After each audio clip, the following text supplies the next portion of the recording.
Hello, welcome to another episode of Cloud Unplugged. We have 4 news articles based on this week's news. We have Microsoft's $400 million investment in basically expanding the Swiss data center for AI and cloud infrastructure. We have the evolutionary scales new synthetic fluorescent protein production produced through the usage of the ESM3 AI model. We have the drone attack on Russia by Ukraine. And we also have the AI-powered dog collar by Fee, which you can now integrate into your Apple Watch to track all the information about your dog. Lewis. That's what we're leading with. That's the biggest news article, right? It's the biggest, probably the biggest news article going, yeah. Russia, Ukraine, yeah, whatever. The Apple Watch integration for your dog. That's, yeah. Okay. I mean, it's up there. It's up there as compelling news.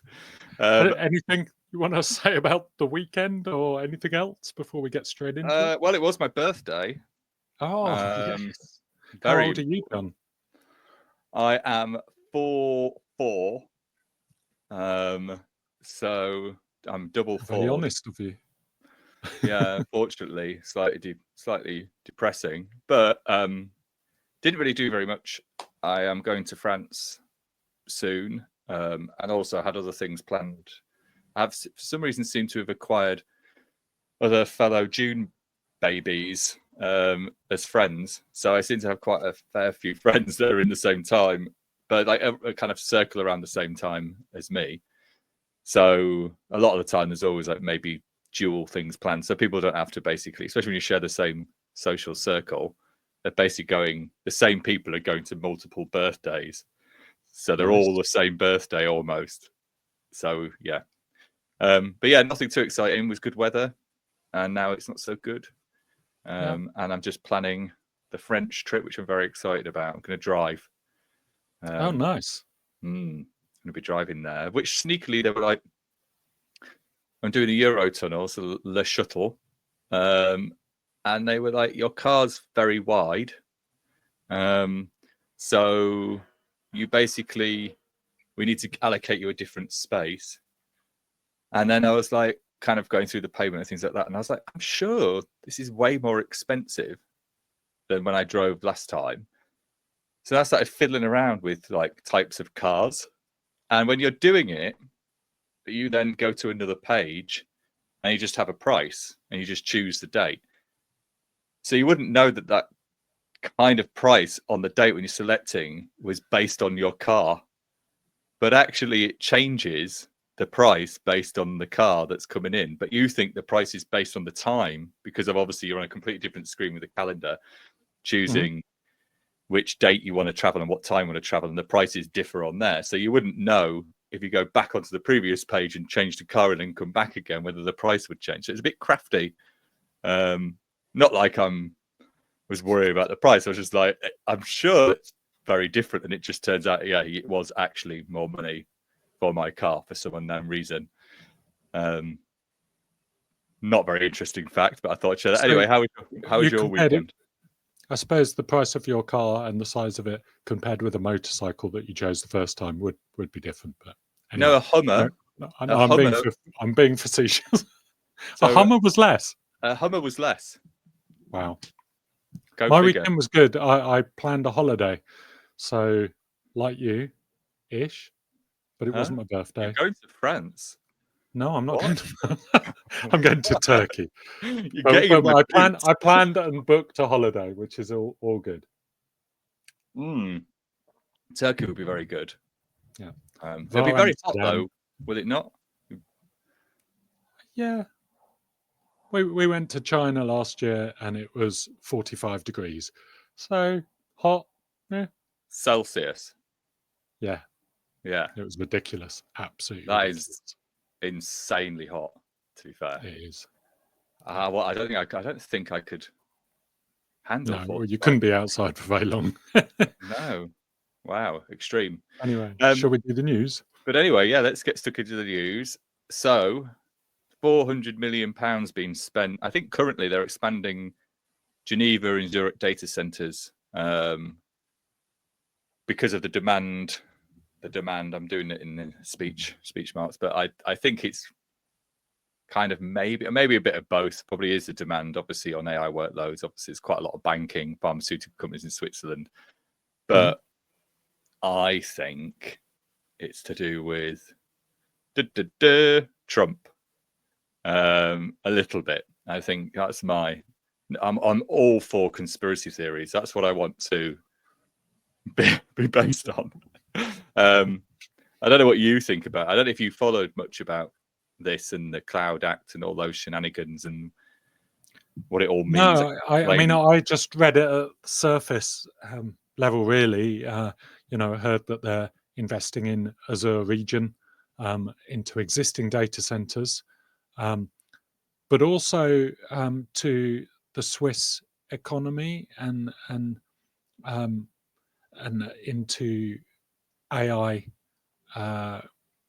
excellence and other programs. So, yeah, I mean, it's a centre for regulation, UN and NGO headquarters in Geneva. It seems, their government wants to reciprocally receive money in these areas, and their industry also want to have local AI excellence. So, yeah. But I hadn't really known about the Trump angle. Well, I could be completely wrong, and it could just literally be just pure demand. But I just think there's a bit of, obviously, the geopolitics at the moment, and the announcements on trying to get a deal with the US, EU trying to get a deal. They're not going anywhere. The deal's going nowhere. They're not working with us properly. 50% tariffs, and then 10% tariffs, actually 50% tariffs. So I just think there's obviously a lot of uncertainty, the whole Ukraine kind of element, and then the EU having to pick up the pieces, and the UN and EU not pulling their weight, essentially. I just think it's just geopolitically, obviously, just a lot going on.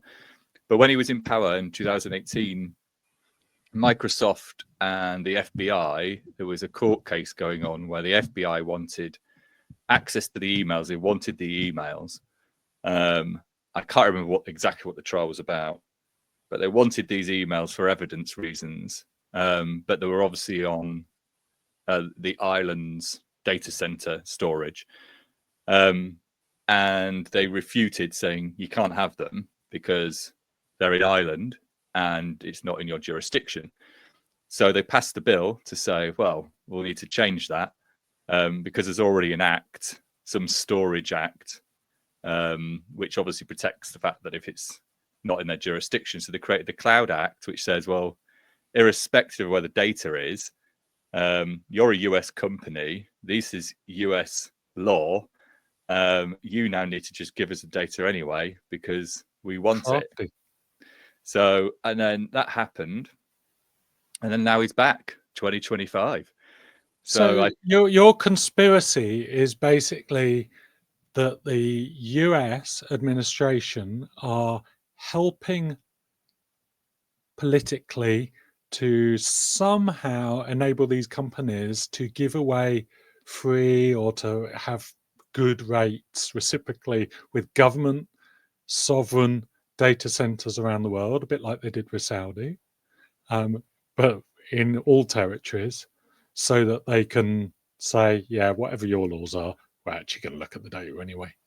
Is that in summary? I think something a little bit like that. Yeah, I think, though, obviously the Cloud Act would have to be an agreement, I imagine, between. I mean, I'm not obviously a legal individual. This is like way beyond my knowledge. But I do know that the UK has signed the Cloud Act or has entered into the Cloud Act, and Europe is still negotiating the Cloud Act. And obviously, Switzerland, being Switzerland, feels like a safe bet out of all the places to remain pretty protective and data sovereign. I would say Switzerland's pretty much up there. So if you are going to choose where to expand and within the European continent, it seems like a safe bet given what's going on at the moment geopolitically. So that's my hunch. But on why there, like why not? You know, I mean, they are expanding in other places, but why make such a big investment compared to others? And it could just be demand. I don't know. But it just But you put it out there. You put it out there. It just seems a little bit suspect to me. That's all. But they are going to train 1 million people on AI by 2027. So I just wonder if they're going to use AI to train 1 million people on AI. They are, and then they're going to train their AIs on the people.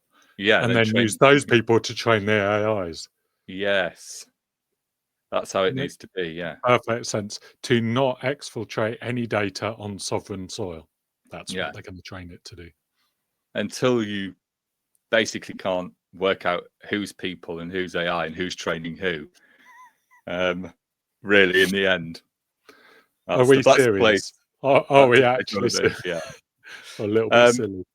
But yeah, so you obviously don't think that. You think it's all pretty non-nefarious. I don't know. The cloud companies spend a lot of time and money trying to demonstrate how their encryption is asymmetric and you can't decrypt it and they can't decrypt it and everything's safe.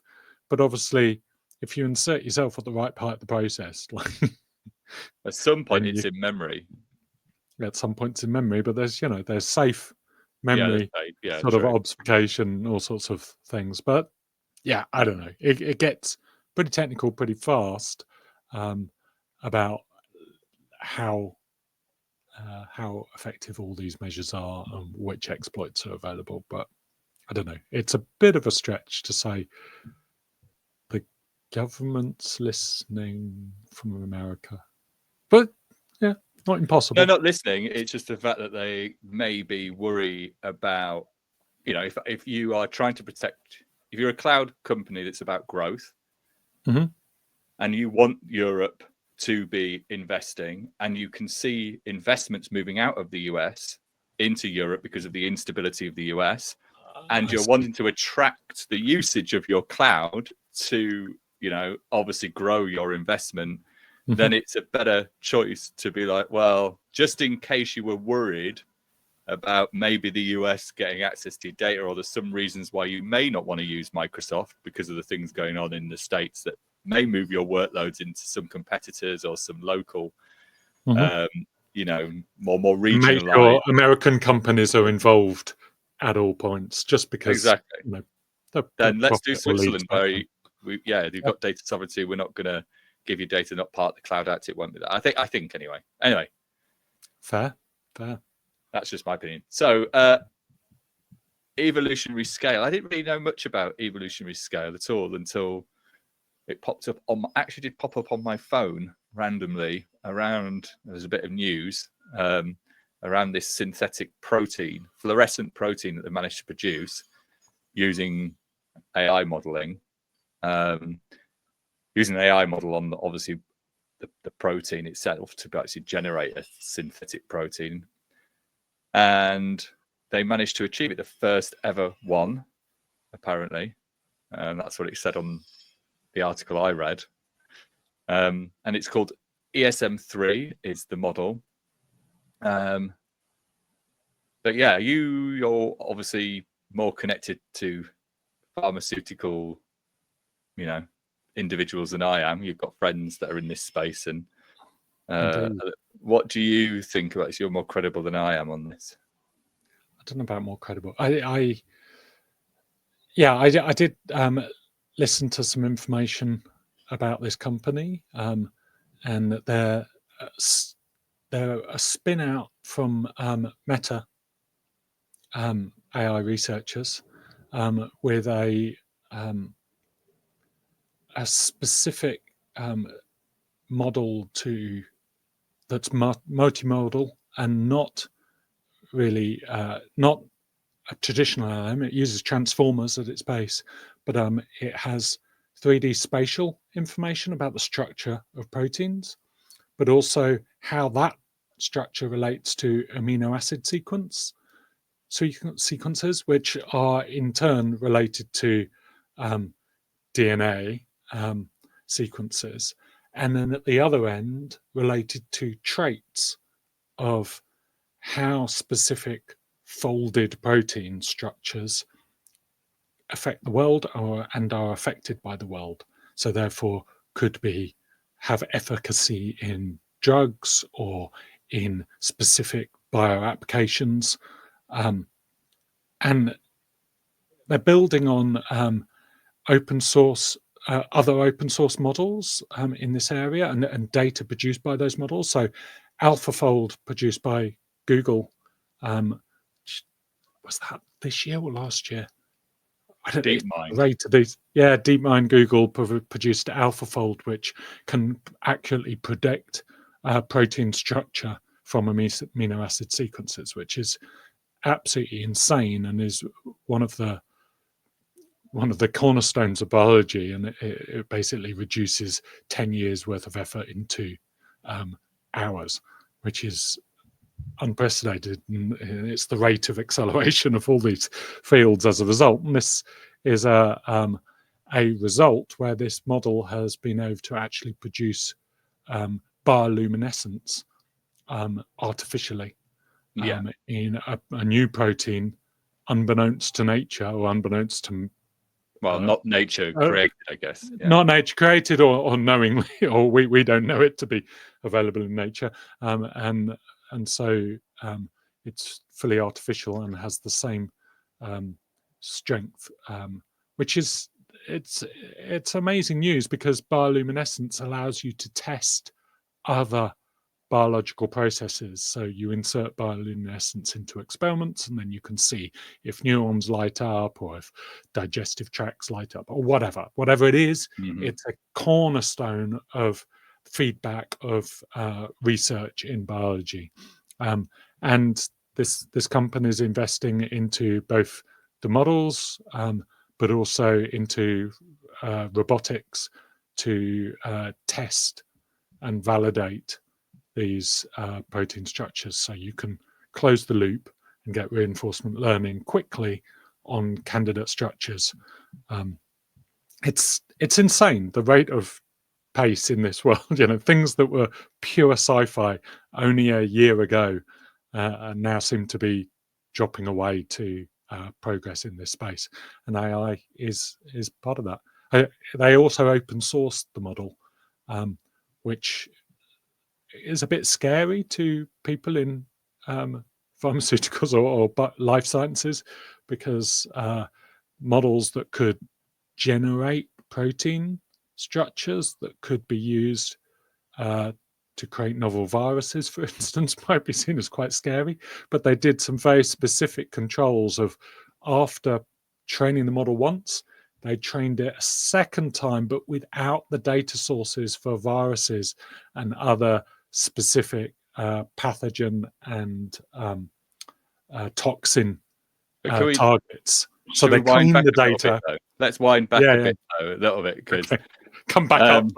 Come back up a bit. I'm enjoying the weeds. but the protein folding, which is what you're talking about, which is the 3D shape, the dimension of the sequence of the amino acids, how they're shaped in the end. When they misfold, which is then they create obviously sometimes negative things, Alzheimer's or other constraints, right? So diseases through misfolding. And then obviously the functionality of that shape of the protein is what's quite important.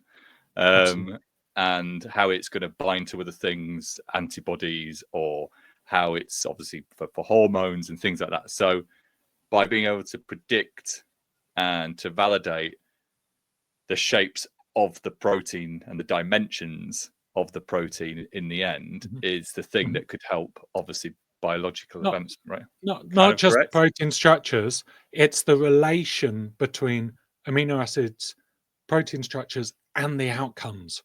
So it's holding it all in its head, in its model, in the relationships in the model, such that you can go from like the desired traits to come up with an amino acid sequence that would then generate the right protein. So you can literally request novel proteins completely synthetically. and on demand, that's closing the loop. That's a thing which, is pure sci-fi and has been shown to be valid. It's learned enough about how nature works to be proven. It's like in the 60%. I think they trained it first, and it was like 30% capable. When it takes a long time to obviously close the loop and prove that the protein structures really work. So robotics and remote and robotic laboratories to validate a part of this loop. But by doing it once and then testing, they were able to use reinforcement learning to get reality back into the inputs to then prove out the fact which candidate learning is working and give the right signals back to the model. So the model then became like 60%. But it means like that's a step change. Actually, it might have been like 5% to 60%. A dramatic difference. So, going around the loop a few more times could mean like crazy progress in life sciences. And it's just one company with one model, but a lot of money going in. Do you think there's a risk? Obviously, and the amount of training data used, obviously insane. But do you think there's a risk on people being able to create? Obviously, the reverse is obviously non-beneficial aspects of it, and being able to create, really, really dangerous. So they open sourced a version of the model, but they did take very specific safety mitigations about making sure they cleaned the training data effectively to make sure that the models, the open source version of the model, they thought the biodefense community needed models just as much as any adversarial agents in this space. So it seemed like the right thing to do would be to allow the goodies to have access to a model like this, but clean the data first and hope that's the right sort of angle. But yeah. It's moving fast, and it's good. It's good progress. It's good. But a little bit scary on the edge. Yeah, I mean, I guess like many things, I guess just the impact. But I guess if you can remodel the model that's being used and then use the model to predict what drugs to use to validate, you can just basically do a cat and mouse effect, using models to keep resynthesizing and then basically coming up with the medical advancements to obviously cater for them, if it was to happen, I suppose. But anyway, what do you think, which is very, very, very different type of topic for us to discuss, the Russian drone attack by the Ukraine, the Trojan horse of crates, essentially, rather than a horse, the Trojan crates. And I know you were obviously talking about this before, but what do you think about it all from a technological perspective? Obviously not from a strategic war advancement perspective. We'll stay out of too much politics.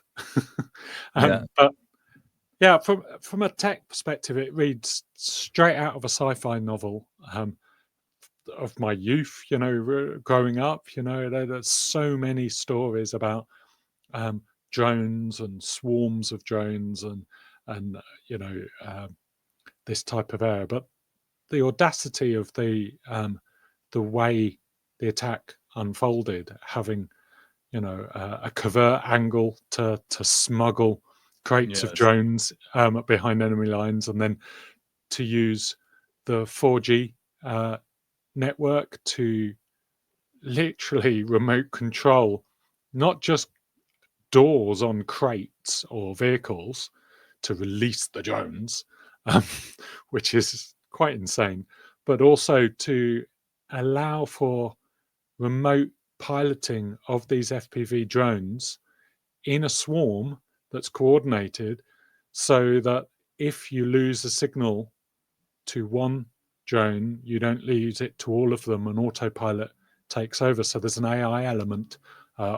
Urdu Pilot, there's an open source software package that was believed to be used and running on these drones to allow them to navigate and to detect targets, but with very much human in the loop for a pilot to be able to switch between drones within the swarm and then to give the final kill signals when they've got confirmation of target acquisition. But like all of the things about this are just, again, it's showing the rate of change of tech, of AI to run on tiny little devices that cost nothing, and then attacking $7 billion worth of aircraft assets from thousands of miles away. Yeah, 3,000 miles, isn't it, or something insane? Just using the cell phone network. I mean, how do you block that? You have some burner SIMs on a bunch of drones, and how do you defend against that? I mean, it is interesting that from a I guess from a technological perspective, because also the Israeli thing with the pages, the exploding pages for Hamas, like the tactics being used are not expensive but effective.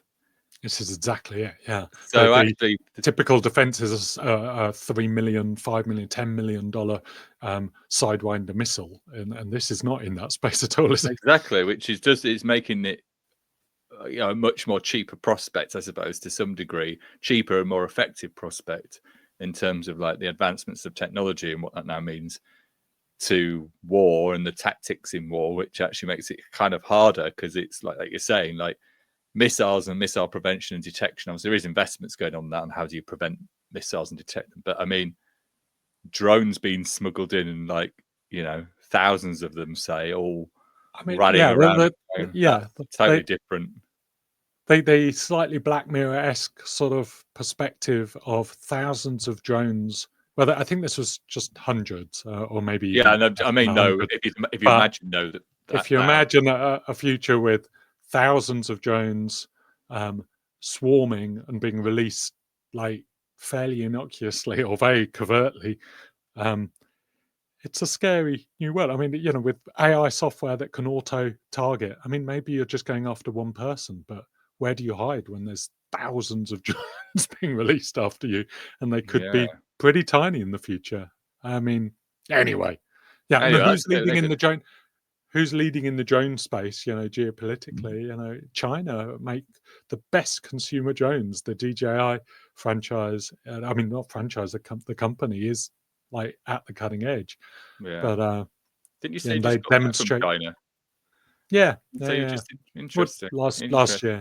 Okay, I see. I don't know what you're saying.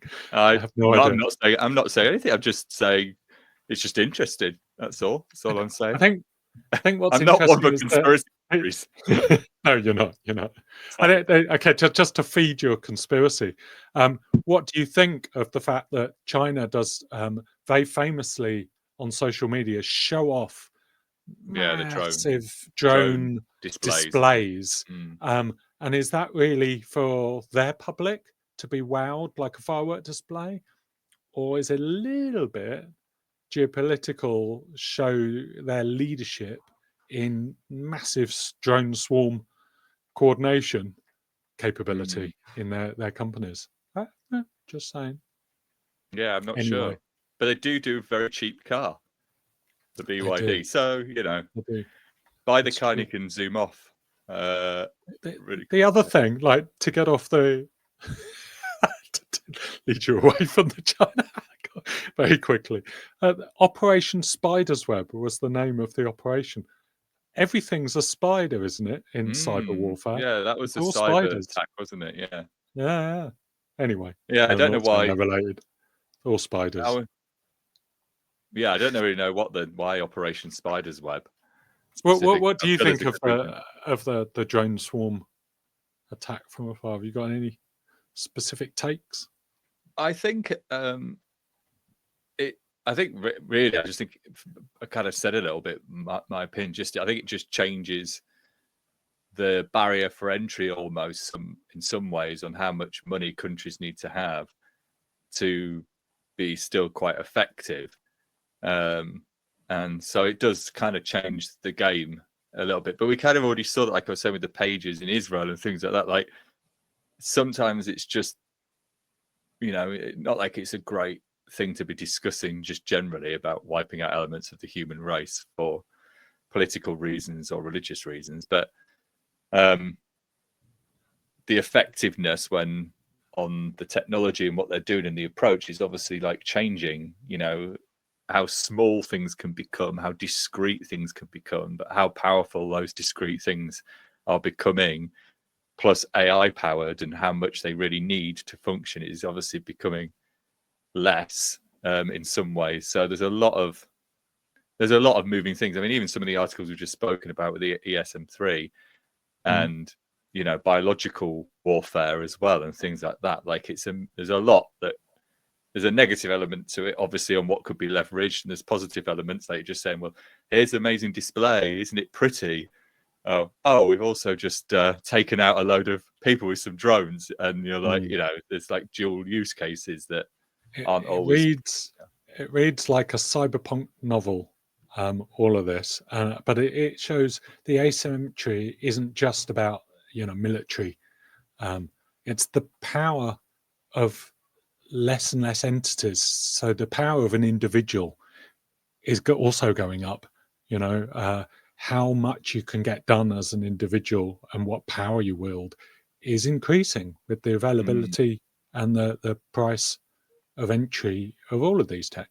So yeah, we're in a funny place, aren't we? We're in this a very strange inflection point where I feel like it's like a bit of a limbo phase of like huge amount of progression, but there seems to be quite a lot going on geopolitically, a lot of negative connotations, a lot of like nationalist, protectionist viewpoints kind of going on, and obviously, politically moves being made, and then you kind of think, like, where's the fun, creative aspect of the world at the moment? Like, where's the music? Where's the creativity being produced? Where's like all that going? And so I feel like at some point maybe AI is an enabler for those things again, maybe, or some different phase. But we're in a very strange phase at the moment.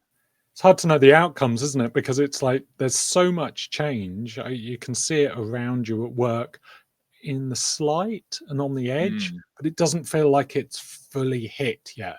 It hasn't hit home in our heads, and it hasn't hit like as an outcome yet, knowingly, not to our everyday lives as much, but it feels like it's about to on many fronts. Yeah, it feels like there's 8,000 balls all in the air, and just a couple need to fall on the floor so we can play a game. But it's like the ball. But sorry, carry on. The balls, when they let... it's like 8,000 balls in the air, and you're waiting for just a few to fall on the ground so you can all play a game, right? A football or play some sport. But you're almost like, you're all looking at the ball. You don't know which one's going to come down. Maybe all of them do. Maybe just a few of them do. But you need the few to get creative on what game you're going to play. And it's like... And I think that's kind of in this strange place where you don't know what you're really trying to even do yet with what is there. We do know. We know how this is all going to pan out. Go. Tell me, Lewis. And this is one of my great connections. The dog colour on your watch. I mean, that's ground-shakingly insane geopolitical ramifications of like dogs on your watch, right? Firstly, I have to find out, like, what is your issue with dogs? What has happened to you? I'm alluding to your story. Fi launches AI-powered dog colour. It's Fi, all right? It's Fi. And there's a lot of dogs right now. Think about it, Lewis. Right now, today, there are loads of dogs either sleeping, mulling around, maybe going for like walks, chasing balls and doing all those things. Do you know like their biometrics and what's happening? Do you know their heart rate when they're running? Do you know their GPS location? No, you don't, but you should. You should know all that data. You can't just keep it to yourself in your Apple Watch. It can't just be about your pulse rate and your heart rate and You know, what you need to do is you Yeah, need to with the find dog. out about what your dog is up to. You know, so So is that what it's called? It's spying on your dog's location, or do you get dog cam? that's just one What are of the the features? Tell many me the features. facets. So I What are think the it's just the features, same as Phil? a normal, like basically, it's like wearing a watch, but as a dog collar, and it's getting the Yeah, same kind of biometric information to a degree, right. and heart rate and exercise levels and things like Oh, that. I So I think it's there to see. say maybe your dog needs a walk, or a bit like sometimes it's like you should move. You've been sat down for a while. I don't know if you've been watching Clarkson's Farm, but they have these collars that they fitted to their goats with geofencing, and it gives them electric shock if they Oh, go outside the boundaries. So does yeah. it do that? Can you Oh, like yeah. Does that? remote Yeah, control the dog? Yeah, yeah. It does that. it's like It some also sick sort of geofencing with has a pain. helicopter propel that comes up as well, and basically, if you lose your dog and your GPS you see, you press the button and it propels and you helicopters the dog back to Oh, you. it brings it Yeah, back to you brings like it back. a, Just a the doggy blades. drone. Yeah, the blades come out. It's a doggy drone, and you can essentially navigate itself. Yeah, whether it's Or the scruff of a neck. by the scruff of its If you neck. don't have Yeah, it the right way around, it could be like yeah. There obviously are funky issues like with that. that design. Now you've said that. Now you've said it and done it like a noose around a dog's neck. I can see there are flaws on that design. They might have to rethink. I might. And then Yeah, remove the pain aspect. That might be a bit yeah, exactly. Maybe bad. it's not a wise thing. But yeah, anyway, I thought it was just quite funny, bit of a funny little article, because we always do like a bit of a silly one. But I imagine it'd be like, I think a bit like I've got a Garmin watch, got it for my birthday, not too flashy, Oh, not trying to show oh, off, but nice. But I am look at trying to my show off. birthday present. Yeah, Yeah, exactly. nice. And it has been quite a funny experience because one, I've never had a watch. So a lot of years never needed a watch. But secondly, Watch I'm a free. bit funny with the data thing, and actually I find it a little bit gimmicky and comical. But I wanted it for running because I always take my phone, and I get sick of running with my phone because it's like I've got to strap it to my arm and play music and all that. Yeah. So it's much better for that. So it's much better just for that. So I kind of really got it for that. But it tells me, it thinks it knows how well I've slept, and it thinks it knows quite a lot of stuff. And this the other day, it gave me a score of 80, and I was like really tired and woke up. Oh my god, I'm so tired. And it's like, yeah, you kind of slept quite well. And I'm thinking, that can't have done. I literally feel exhausted still, so I don't think that's true. And then this morning I woke up and I was like, I feel bloody great. Let's look at my score. 60. Less than the day before. Apparently I slept really badly, but I felt amazing this morning. I was like, so I think it's how I Made up. feel and what it's telling me. Yeah, I think it's a little bit made up. I don't know how it knows how asleep you really are. It said it knows what REM you're in REM. I don't know how it knows I'm in REM. So unless it's watching You don't know how to. You sound like, I don't know. There's comedians like that do that sort of. I don't know how he knows. What's he know? How's he know that? What does it know? Is he looking at me? What's he going on? What is it? No, just tell me about my dog. Biosensing tech, like infrared checks your heart rate. All right, smarty pants. blah. You tell me how it knows blah, I'm in blah, REM blah. sleep. Because How does it know I'm in REM? It asks you, Does wakes it? you up, Okay. and go, were you in REM sleep? Were you It's like dreaming? it's looking at my eye. It comes, my arm moves and goes right to my eyes. Like, are those eyes rapid? Is that what? Rapid eyes. It's just like the dog collar thing. A thing sprouts out, little helicopter flies around, picks out your eyes, scans you. Yeah, like that's a lot of back rapid in. eye movement I can see there. Yeah, I think that's how he's it definitely works. REM. Yeah. So I don't know how it really does know. I'm sure, but I might have to ask ChatGPT that. How on earth does this watch know I'm in REM? I'd like to understand that. But yeah, I think it's still good things though. It's quite a little good gimmicky gift. I'd look at it every so often to see. Get your notifications on it now. Well, weirdly, I did turn off every single notification. So I got none, and then tried to work out what I would want to be notified on. The right way around. Yeah. So, I don't wear a watch either, but I keep toying with it for swimming and heart rate sort of health stuff. Sort of feels like I would maybe imagine out of would be everybody, good. well, out of both of us, I would have assumed you would have I just done it don't like first. wearing, like, I can't wear, I can't just, I don't like things Yeah, on I my was the eyes. same. I'm not used to it. But there's a collar. We could get you a collar if that's more Yes, appropriate. Yeah, yes, as long as yeah, you yeah. can promise me, like, you are my boss as well, Uh-huh. that you won't use the geofencing I won't. pain option. Yeah, okay, all right. There's lots of options. There's nipple rings. Do you want a nipple ring instead? I mean, there's a lot Does of. it have the same health benefits? That's The nipple version. It does have the same health benefit. It actually has lasers that come out, so you can cut through things. All sorts of. Yeah, exactly. Like Very that. advanced tech. Cool. Yeah, very advanced I tech. like that. That sounds.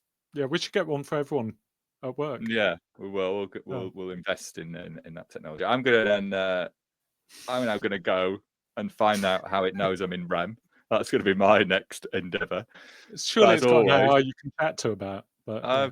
I'm about to have a conversation with an AI about it. Yeah. But yeah. Anyway, interesting. Lots going on. We'll be back, obviously, as always, next week. I think I'm going to have to do it from France. That'll be all right. Cool. That'd be awesome if you do that. That would be. Yeah. So we'll do it from France. Yeah. Très Indeed. Bon. If I make it there in the car, my big wide car that's cost that's a lot than bigger cars, but seems to be costing my money, but whatever. Anyway, great speaking as always, and we should be back next week. Have a good one. Bye-bye.